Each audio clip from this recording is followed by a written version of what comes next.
First ನಾನು ಸೆಟ್ಗೆ enter ಆಗ್ತಾ ಇದ್ದೀನಿ, ಫಸ್ಟ್ ಡೇ ಶೂಟಿಂಗ್.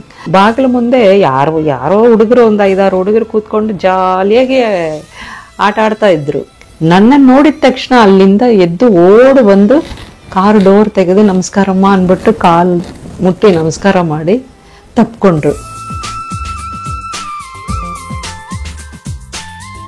ಅವ್ರ ಜೊತೆಯಲ್ಲಿ ಫಸ್ಟ್ ಫಿಲಮು 100 ಡೇಸೋ 150 ಡೇಸ್ ಏನೋ ಆಯಿತು. ಫಂಕ್ಷನ್ ಮಾಡಿದ್ರು. ರಜನಿ ಸಾರೇ ನಮಗೆ ಬೆಳ್ಳಿ ಲೋಟಗಳೆಲ್ಲರಿಗೂ ಹೋಲ್ ಯೂನಿಟ್ಗೆ ಬೆಳ್ಳಿ ಲೋಟಗಳು ರಜನಿ ಸಾರ್ ಕೈಯಿಂದನೇ ನಮಗೆ ಅವಾರ್ಡೆಲ್ಲ ಕೊಟ್ಟಿರೋದು. ನಾವೇನು ಊಟ ಮಾಡ್ತೀವೋ ಅದೇ ಊಟನೇ ಪುನೀತ್ ಸಾರು, ನಮ್ಮ ಪಾರ್ವತಮ್ಮ, ರಾಜ್ಕುಮಾರ್ ಸಾರು, ಡಾಕ್ಟರು ಎಲ್ಲರೂ ಕೂತ್ಕೊಂಡು ಒಟ್ಟಿಗೆ ಊಟ ಮಾಡ್ತಾಯಿದ್ವಿ. ಅಮ್ಮ ಅವ್ರು ಹೇಳ್ತಾರೆ, ಅಮ್ಮ ಯಾವುದೇ ಫಿಲ್ಮ್ ಮಾಡಲಿ ನಿಮ್ಮ ಥರ ತಾಯಿ ಅವನಿಗೆ ಬೇರೆ ಯಾರೂ ಇಲ್ಲಮ್ಮ ಬಿಡಿ ಅಂತಾರೆ.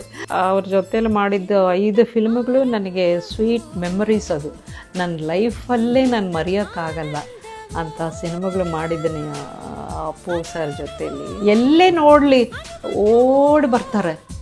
ಒಂದು ವೇಳೆ ಕಾರು ದೂರ ಇದ್ರೂ ನನ್ನಾದರೂ ಹಿಂಗೆ ಹಿಡ್ಕೊಂಡು ತಪ್ಕೊಂಡು ಕಾಲಿಗೆ ನಮಸ್ಕಾರ ಮಾಡಿಬಿಟ್ಟು ಆಮೇಲೆ ಅವರು ರಿಲ್ಯಾಕ್ಸ್ ಆಗ್ತಾರೆ. ಇದು ನಾನು ಯಾವ ಇಂಡಸ್ಟ್ರಿಯಲ್ಲೂ ನೋಡಿಲ್ಲ ಈ ಥರ ಆರ್ಟಿಸ್ಟ್ಗಳು ಹಿಂಗೆಲ್ಲ ಈ ಥರ. ಅದು ಒಂದು ದೊಡ್ಡ ಮನೆ ಹುಡುಗ ಅಪ್ಪು ಅವರು ಮತ್ತೆ ಹುಟ್ಟಿ ಬರಬೇಕು. ನಾನು ಅಂದ್ಕೊಳ್ತಾ ಇದ್ದೀನಿ ಎಲ್ಲೋ ಹುಟ್ಟೇ ಇರ್ತಾರೆ, ಬರ್ತಾರೆ ಮೆತ್ತಗೆ. ಎಲ್ಲರೂ ಈ ಸಿನಿಮಾ ನೋಡಿದ್ರಿ, ಆದರೆ ಈಗ ಮತ್ತೆ ರಿಲೀಸ್ ಆಗ್ತಾಯಿದೆ ಅಂದರೆ ಅದೇ ಫ್ಯಾನ್ಸ್ಗಿಂತ ಇನ್ನೂ ಡಬಲಾಗೇ ನೋಡ್ತಾರೆ. ಯಾಕಂದರೆ ಅಪ್ಪನ ಅಷ್ಟು ಇಷ್ಟಪಟ್ಟಿದ್ದಾರೆ ಜನಗಳು. ಒಂದೊಂದು ಕ್ಯಾರೆಕ್ಟ್ರು ಒಂದಕ್ಕೆ ಮೀರಿ ಒಂದು ಇತ್ತು ಅವ್ರು ಮಾಡಿದ ಕ್ಯಾರೆಕ್ಟರ್ಸ್ ಒಂದೊಂದು. ಲಾಸ್ಟಾಗಿ ಮಾಡಿದ್ದು ಗಂಧದ ಗುಡಿ, ಅದು ಎಲ್ಲ ಫ್ಯಾನ್ಸ್ ಅಂತೂ ಕಮ್ಮಿ ಆಗೋಕ್ಕೆ ಸಾಧ್ಯನೇ ಇಲ್ಲ. ಇನ್ನೂ ಡಬಲಾಗಿ ಆಗಿರುತ್ತೆ ಹೊರತು ಫ್ಯಾನ್ಸು ಕಮ್ಮಿ ಆಗೋಕ್ಕೆ ಸಾಧ್ಯ ಇಲ್ಲ. ನಾವೆಲ್ಲರೂ ಕಾಯ್ತಾಯಿದ್ವಿ ಇನ್ನೊಂದು ಸಲ ಹೋಗಿ ನೋಡೋಣ ಅಂತ. ಮಕ್ಕಳೆಲ್ಲ, ನಮ್ಮ ಮಕ್ಕಳನ್ನು ಹೇಳ್ತಾಯಿದ್ರು ಥಿಯೇಟ್ರಿಗೆ ಹೋಗಿ ನೋಡೋಣ ಸಿನಿಮಾ, ಜನಗಳೆಲ್ಲ ಹೆಂಗೆ ರಿಸೀವ್ ಮಾಡ್ಕೊಳ್ತಿದ್ದಾರೆ ಅವ್ರನ್ನ, ಅದೆಲ್ಲ ನೋಡೋಣ ಅಂದ್ಬಿಟ್ಟು.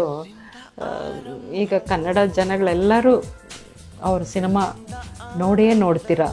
ನೀವೆಲ್ಲರೂ ನೋಡಿ ನಮ್ಮನ್ನು ಹಾರೈಸಿ. ಒಂದು 500 ರೂಪಾಯಿ ಚಿಲ್ಲರೆ ಕೊಡು. 500 ರೂಪಾಯಿ. 500? ಯಾಕೋ? ಗುರು ಪಿಕ್ಚರ್ ರಿಲೀಸ್ ಅಮ್ಮ.